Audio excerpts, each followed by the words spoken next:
Thank you very much. Professor Ford. Now we have quite a bit of time for an open forum.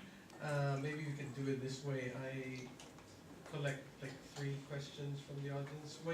Before you ask your question, please introduce yourself and where you're from. And then we give Professor Ford the opportunity to respond to answer your questions. So, may I see hands for questions? 1, 2, 3. Okay, so we begin with the gentleman back there.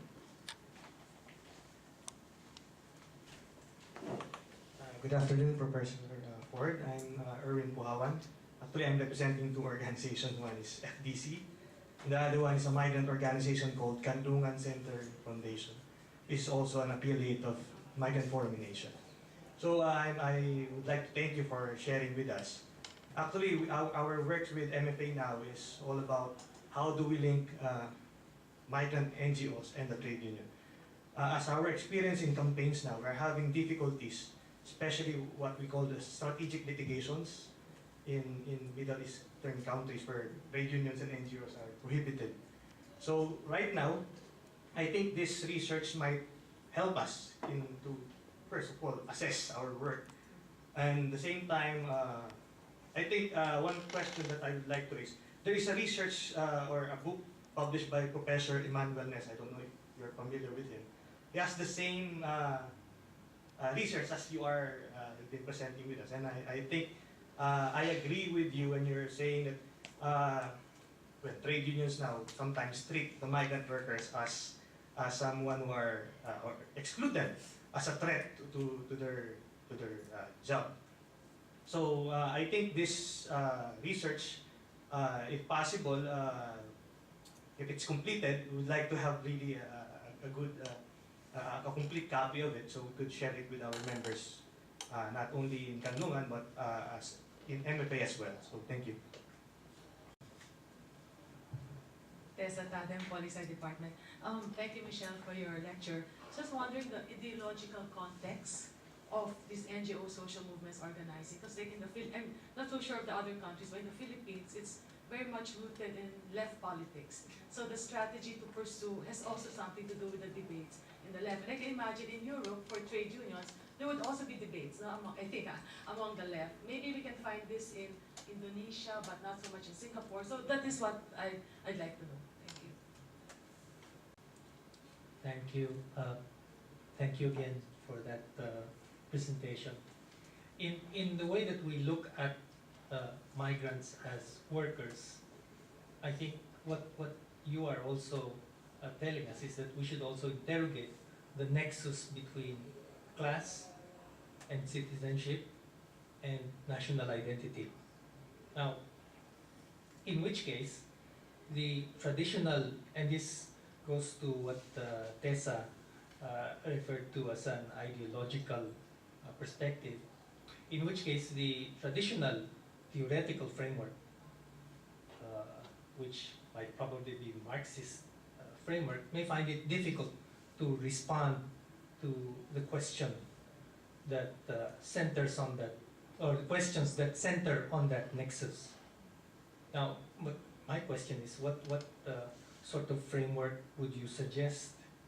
What sort of lens would be useful to understand this kind of nexus between class, citizenship, and national identity? Thank you. Thank you. 3 great questions. I'm not aware of that other person's work, so I would like to get the name from you later. In terms of this, I have published a number of papers out of this, but the book is in progress, so it should be in a position to be circulated hopefully early next year.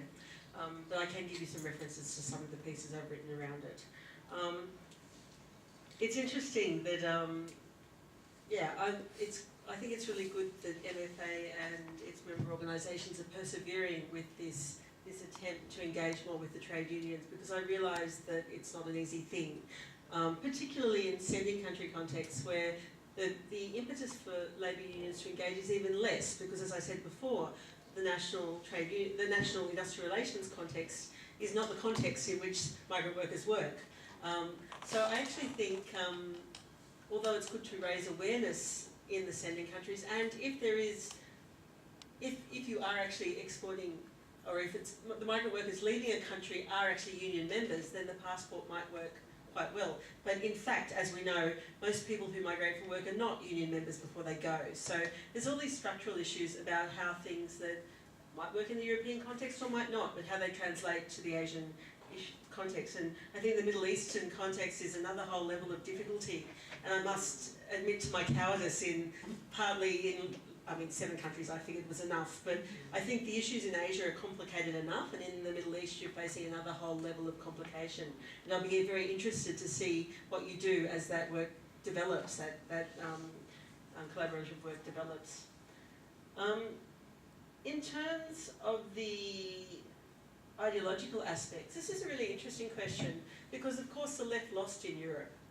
The ITUC is the international, it was used to be the ICSU, National Confederation of Free Trade Unions, which was of course the non-communist bloc within the international labour movement.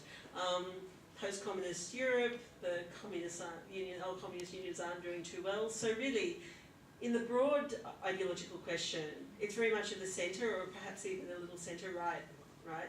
There is, of course, much ideological difference within that, and you see that with the GUVs, the global unions, in who will work with whom, because some of the global unions come out of different ideological traditions from others, even though they are all from that centre-left to centre-right element. So in terms of, I did some earlier research looking at trade union aid to post-tsunami Aceh, when there was millions and millions of dollars put into trade union aid and into all sorts of things like building new schools by the education union and so on. And a lot of that effort was complicated and a lot of money wasted simply because some of the global unions will play with others but not with others. So the ideological aspect is alive and well, but not in the sense of the Marxist, non-Marxist debates.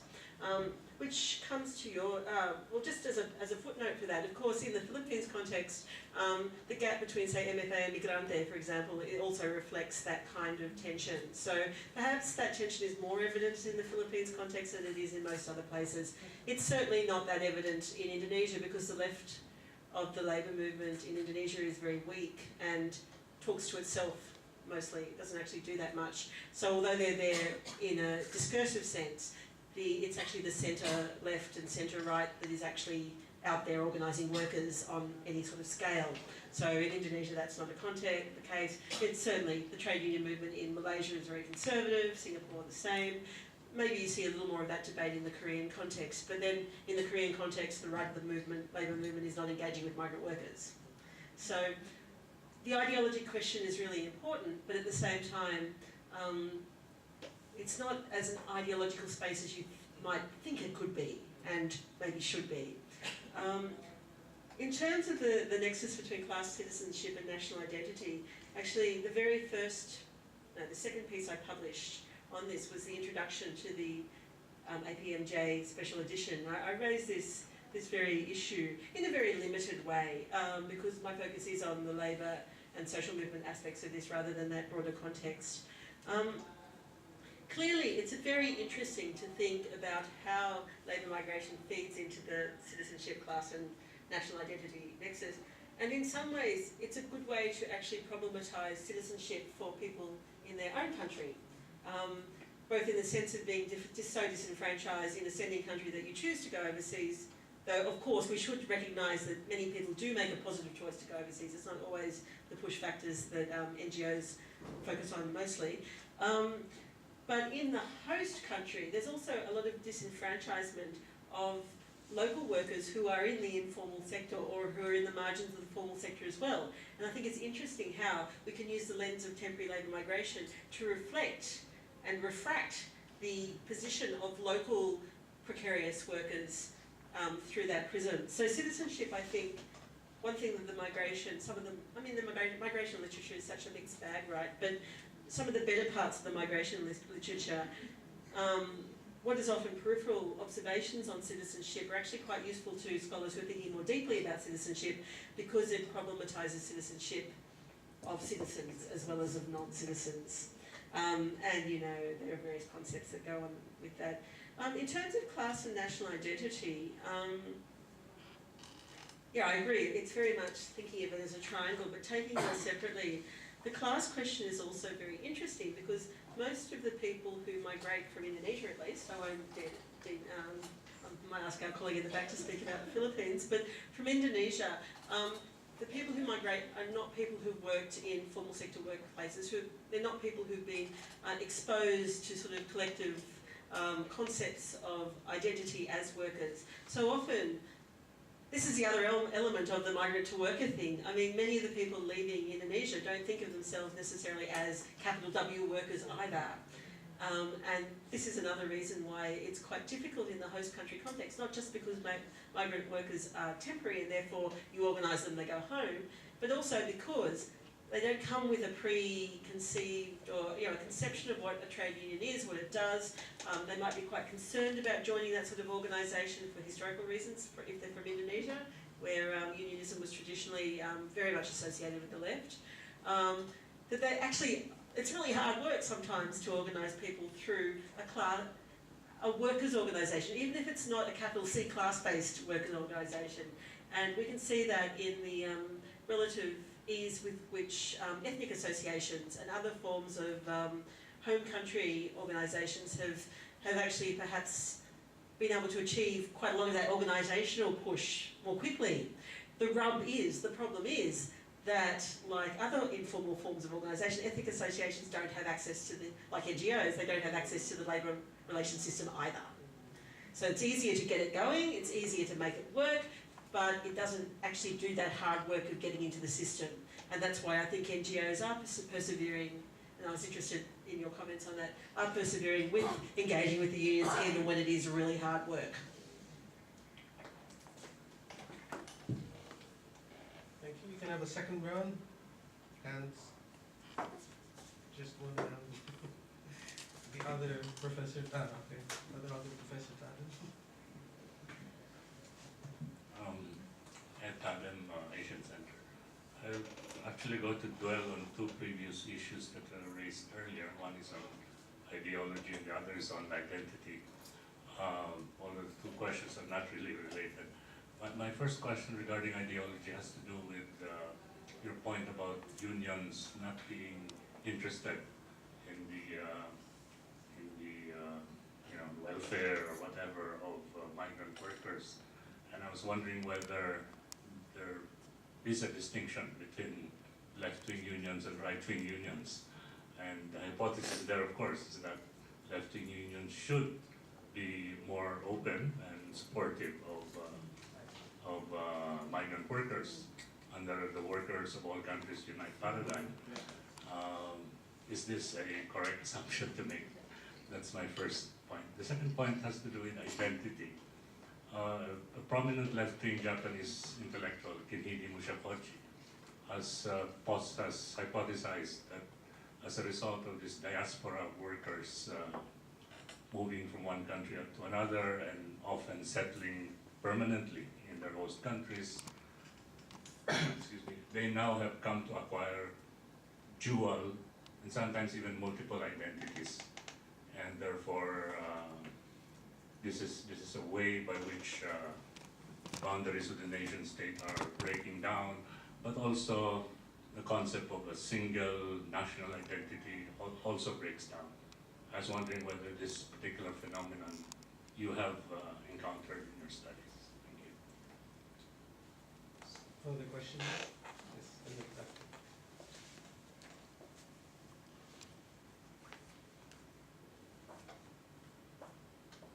Good afternoon, Michele. And my name is Alvin, alumnus of Sydney University. In the field of your research, or the area or the region you've chosen, has been known globally for some corruption issues. And in the recent events that struck our country, of course, there are corruption issues about NGOs. And in the breadth of your research, I'm just curious if you have encountered any stories of corruption why some trade unions would be successful in protecting migrant workers. Is this something that you've seen in Indonesia happening probably in Thailand, and perhaps in your future research in the Philippines, would you also be looking at that aspect of corruption when it comes to assisting migrant workers with the aid of the trade unions? That's all. Thank you.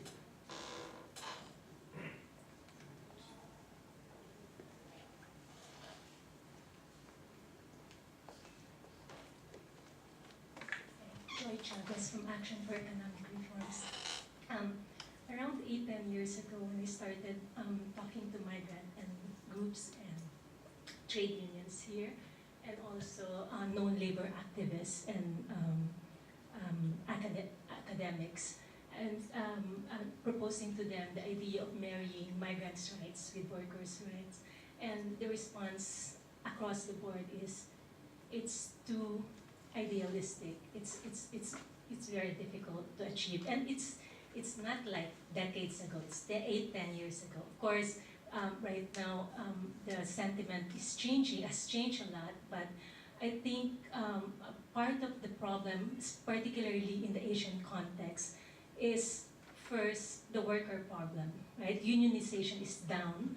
In fact, the countries where the union prevalence is highest are the countries who send the most migrant workers out, and these are the former socialist countries, Laos, Cambodia, well, Vietnam to a certain extent, Myanmar. I mean, these are the biggest labor sending countries in Southeast Asia, please. And the biggest migrant receiving countries, Malaysia, and Singapore, have a very low unionization rate. So, and the second part is that the clusters, the job clusters that migrants go into, are job clusters that are not traditional union, unionized activities. So those are the difficulties. And of course, you've already said that the fear factor, the pragmatic concerns of unions here. So, in your research, are there signs that that this is shifting a bit? Yeah. And then the last question is on the idea of workers. Like, obviously, without going into details, there's a huge movement in the division of labor already, and to deal with the union problem and migration problem vis-a-vis the insecurity of work because of the changing division of labor. That's another complicating factor that might lend more difficulty to the migrant-labor relationship. Okay, the triple barrel question there. Let me start with Ed's question. So, in terms of ideology, clearly the leftist union should be more interested because of the whole discourse of international solidarity. There are two issues with that. One is that leftist unions are not particularly strong and they're not very evident in the international labour system, as I was saying before. But the other thing is you have to distinguish between rhetoric and reality, and in fact often it's the more middle of the road unions that have come to a realisation that their self-interest is a wonderful thing, that their survival depends on the unionisation of migrant workers who are actually more active on the ground, even if their rhetoric isn't as embracing as inclusive. So I think that's an important distinction to make. And I mean, I wouldn't want to make a globalising statement about that, but certainly I've looked at a lot of unions in a lot of countries now around this issue, and it's my understanding that, the left hasn't been particularly effective on this issue where it still exists in national trade union movements. But in many of these union movements I've looked at, the left is a rump, if anything. In terms of identity, the question of what does the study of the diaspora actually tell us about national identity at home?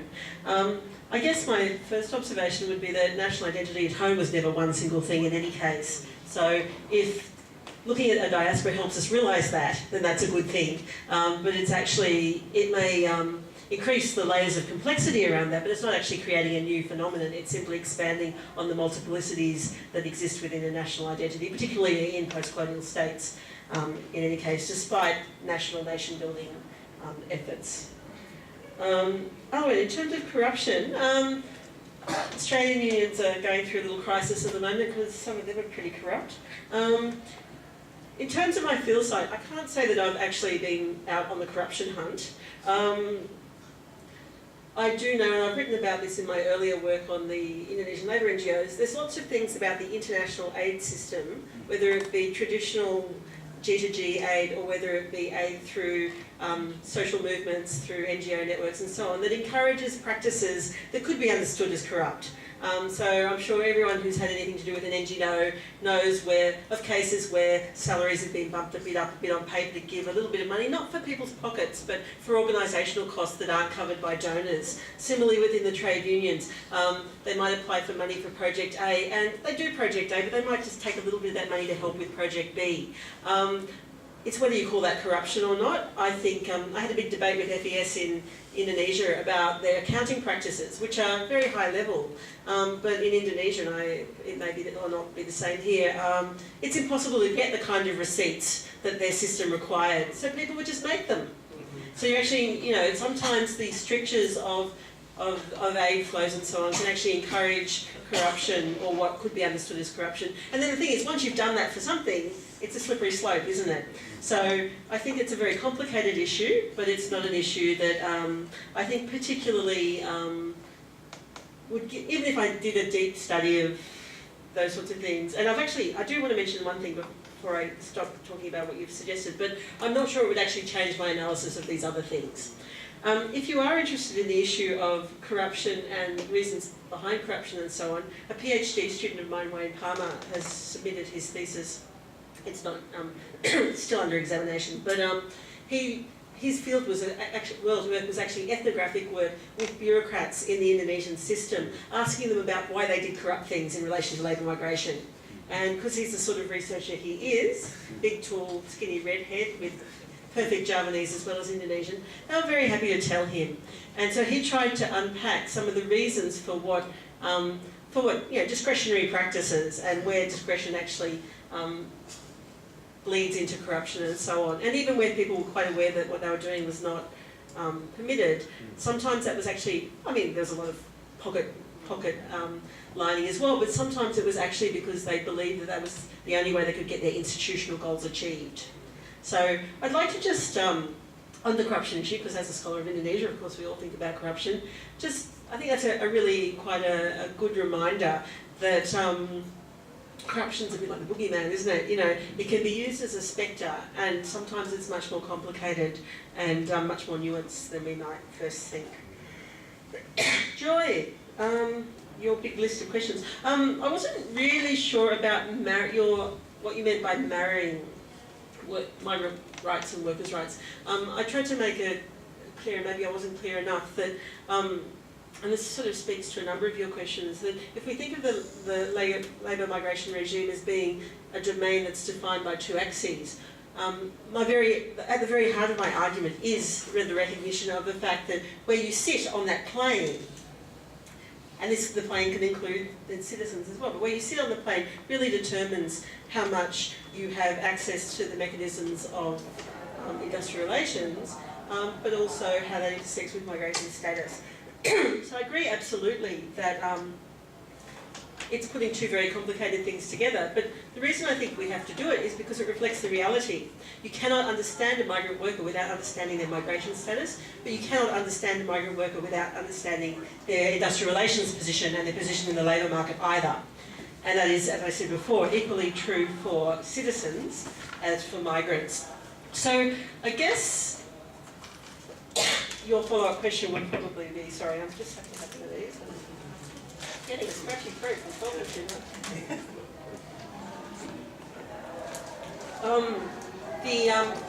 Why then would I be saying, yay, they're starting to think of migrants as workers? What's the benefit? And in fact, I found a piece a while ago where someone was saying, oh, they're thinking about migrants too much. Trade unions are thinking about migrants too much as workers and not enough about them as migrants. My answer would be that, of course, we have to understand their positionality and their access to their rights, we have to keep both those axes in line, as well as all their other aspects of their identity, as where they come from, their lived experience, all those other things. But if we want structural change, thinking about migrants as migrants, migrant workers as migrants, has very limited capacity for us to achieve structural change. So I think, by thinking of migrants, workers more, by privileging the worker part of their identity without forgetting the other parts of their identity, at least in host countries, it gives us a much better chance of actually getting the host country to make structural changes that make working more tenable for people who are not citizens of that country. I'm Rosanne Rutten from the University of Amsterdam, Social Sciences, Anthropology, Sociology. And maybe because of that interest more in the anthropological side, my question is about the practices, the experiences of organizing migrant workers. In your lecture you mentioned a lot of, let's say, disincentives to organization, the formal position, the workplace which is often separate from others, like the home for domestic workers. So what actually makes it possible for migrant workers to organize themselves or to get organized? Could you explain some of the positive practices and how organizers or the migrant workers themselves went about doing so? Okay, this is a really interesting question, I think, and the answer is quite complicated. In terms of sort of self-organising practices, there is quite an element of the anthropological literature that deals with that, focusing around public spaces where migrant workers congregate, because of course, particularly for domestic workers, you don't have that element of co-location that was traditionally the factory workers, sort of the easiest thing about organising factory workers was they were stuck in the same building all day and you could catch them. So in the case of domestic workers, but also in case of construction workers and other even workers in the formal sector, public spaces like malls, Lucky Plaza, all those sorts of places, dormitories where there were dormitories, those sorts of things, other spaces in which organising happens. Remembering that in formal sector workers, often work is quite regimented, so the opportunities to engage in conversation around, if you're in a factory working at your machine, if you start chatting too much to your neighbour, it's not that space, it's the lunch space, it's the bus on the way home, it's the hostel, it's the mall. So a lot of the self-organisation is around those sorts of spaces. And NGOs are traditionally very good at exploiting those self-organisational spaces. So in Hong Kong, the migrant worker unions and the NGOs go down to Victoria Park and they hang out. And it's very much that sort of process because, of course, trust building is vital in these situations. Where the union aspects are quite different is, and this is complicated because of the weak nature and the particular nature of unionism. And Joy, this goes back to part of your other question about, which was really about organising tactics. If you've got weak unions, they're only in certain sectors, how are they going to organise in the first place? And I guess part of the answer is the type of union model adopted. So, people who study places like South Africa could point to models of social movement unionism, and places in the Philippines has experimented with it a little too, not so much elsewhere in Southeast Asia, but where the organising locus recognises the importance of those informal spaces and actually actively organises in them. The other element, and this is really important, is although there are cases in host countries in Asia where unions have spontaneously, say, paid for an Indonesian recruiter or a Nepali recruiter, in a lot of cases it's actually as a consequence of the programs of the global unions or of some other solidarity support organisation who puts money in specifically for the organising of migrant workers. And this speaks back to the question of priorities, right? Because it's really interesting how you might not care about migrant workers much, but if there's a big fat juicy program on offer, trade unions aren't that different from NGOs in those sorts of situations. If it's basically in line with your overall objectives, a project comes up, it's very tempting, especially if things are pretty lean elsewhere. So for example, in Malaysia, very little money goes into the Malaysian trade unions because Malaysia is considered a middle income country. Like the national trade union, national aid bodies, You know, once you get out of the lower middle income category, you're not really eligible for aid. It's the same in the trade union aid sector, same sort of basic background criteria. So in Malaysia, one of the few ways the union movement could get some outside money was actually through its migrant labour program. Same in Hong Kong. Hong Kong's not a poor country. It doesn't get trade union aid in the standard forms, but there was money available for migrant labour organising. It's a little bit different in places like Thailand, where there is still some trade union aid. But, you know, one of the things I'm trying to think about as I work through all this data is to what extent the dependence of the local trade union movement on trade union aid explains their enthusiasm or lack thereof for migrant worker organising. And it's not linear, I can tell you that. But it does have some impact. There is some causality there.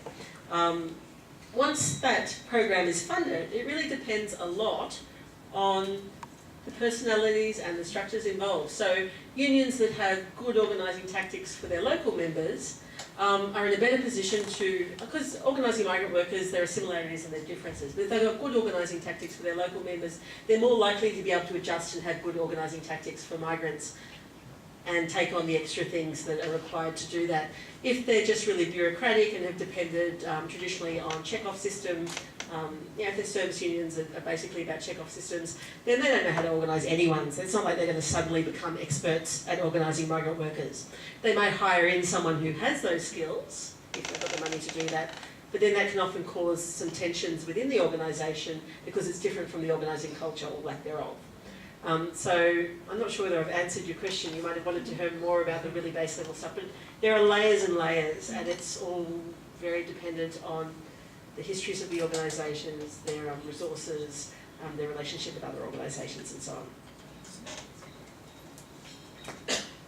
Yes. Sorry. Any more questions from? Okay, two more. I think so. First, is that too much? Last two. Okay. Okay, you can ask first. Last two questions. My name is Roxanne and I'm from the Misamis Oriental Local Government Unit. I'm just curious about if in your studies did you have gender variable, and if there is, what is the level of participation of women in labor unions or activism in Asia, and if there's any variation, like from are women in Indonesia more active, or women from the Philippines, or which country? Okay, my own appreciation of your talk today is that basically it's difficult to rely on the usual categories between, for example, industrial relations and social relations. Industrial relations referring mainly to employer-employee relations, worker relations, and social relations referring mainly to the role of the individual or what the individual plays in society in general. Another category that I think your talk today tries to question is the artificial line that exists between nationality and citizenship. So I guess the message that reaches me is that we can't compartmentalize. We can no longer compartmentalize, that the distinctions that used to apply before are in fact artificial. That's a good thing, but at the same time, also from another academic standpoint, it's also a nightmare because you're breaking down categories that used to explain things, for academics. So my question now is, what kind of line now do you draw? Where do you draw it? And in a way, the perspective that you're trying to explain here, what sort of predictive value does it have in terms of anticipating what's going to happen as far as labor activism or migrant labor activism in Asia is concerned? Okay, gender variables. I wasn't looking at. Well, there's so many ways I could interpret this question, right? Whether it's about the gender, the engagement of men and women in host country unions, in home country unions, migrant women, or so on. I think my general comment is that it's as varied as the industry and the location of that industry in particular national context. So if you look at Hong Kong, all those women in the migrant domestic worker unions are far more active than pretty much any male unionist I know. But that is a combination. One of the things I'm really interested in is the impact of contingency in local context. And by contingency, I mean the decisions of individuals. So in the context of the global union federations, the individual who sits in Manila or Singapore or KL and is the regional secretary for that organisation, their personal interest, their personal commitment, their idea about what strategy matters really affects what those organisations do. So too do all those things affect whether men or women participate more in different unions and in different forms of activism.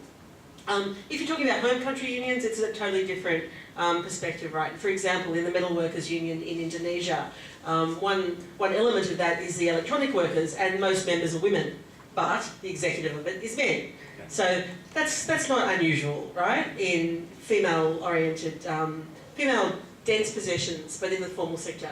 In the migrant, if you're talking about domestic workers, I don't know how many male domestic workers you know. I don't know too many. I know a couple, but chances are then it becomes almost like a women-only union, like the ones Kay and I wrote about in the book on women in union organising in Asia. So I think the question, it's a good question, but it's not one that you can actually just assign sex as a variable and hope to come out with something, because it is too context-specific, too complicated, and although I would always hope that I had an eye to gender in my analysis, I don't actually think it's the primary determinant in this case.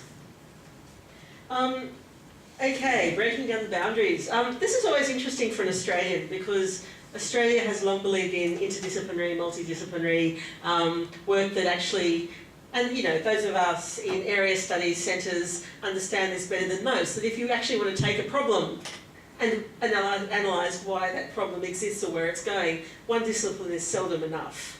And so it depends whether you're taking, whether you're a model in search of a case or a case in search of a model, right? That would be my basic distinction between the two approaches. And in the Australian context, there's a lot of space for the case in search of the model, which allows us to cross disciplinary boundaries in ways that is not so popular in the States, and indeed in education systems that derive from that in the States. Just even in terms of, I did Asian studies and industrial relations, most of which are multidisciplinary areas of study. That's quite normal in Australia. We don't have to have a discipline. And it frees us up to think about the methodological tools and frames of analysis that actually help us to understand a particular issue, rather than starting from the framework. As you point out, there's also a risk that it becomes an everything about nothing, and that there's that the frames of analysis that disciplinary-oriented scholars rely on so heavily don't apply. But my question is, you said you can't use categories, they no longer apply if this is the case. My question from my position would be, did they ever apply? And whether, disciplinary structures help illuminate in depth and help us to theorise certain elements of issues. But if, in my case, it's not so much about predicting where this goes, because I don't think anyone can know where this goes. It's about documenting and analysing the strategies involved, their outcomes, what they tell us about modes of activism, what they tell us about different approaches and their success. So it's not intended to be a predictive study. Again, in the US sort of political science, variable-driven context, it's much more about understanding than predicting. And through that understanding and analysis, we then can refine our analytical tools that then help us to understand a different problem that may have some similarities but is necessarily different. So I certainly can't sit here and say in 5 years, this is what the situation is going to be. What I can say, though, is that by integrating, and this is a big if NGOs and unions are successful in their attempts to integrate temporary migrant workers more fully in host country industrial relations systems, then not only my temporary labour migrants, but also precarious workers of other sorts are more likely to be better catered for by those systems than if this fails. So that's my if, that's my causality rather than predictive in the sense of this is what will happen. A great question to end on. Thank you very much.